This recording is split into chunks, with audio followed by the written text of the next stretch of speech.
the well-developed world move towards diploidy? Because the well-developed world moves towards sexual reproduction. Why does the well-developed world move towards sexual reproduction? That is because as part of sexual reproduction, there are two different human beings, two different organisms which come into picture during fertilization. One organism is the male organism, the second is the female organism. Within these organisms, meiosis takes place in specific body parts or organs where haploid gametes are produced, and it is the fusion of these two gametes which leads to the formation of a single zygote.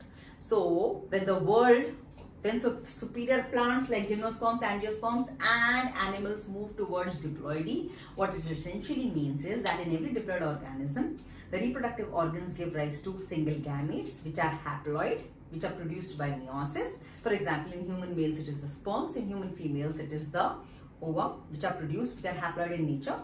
It is the fusion of the male and the female gamete, which is the fusion of the sperm and ovum in human beings. Why do I use these words? Because it is easier for you to understand through the human context.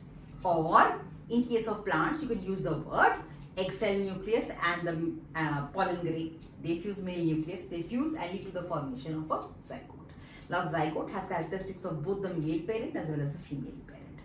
And out of those characters now comes into picture Mendelian inheritance. One character becomes dominant, the other becomes recessive. It is not lost, but now when meiosis will take place, when fertilization will take place in this child, that is when intermixing of gametes of characters will take place.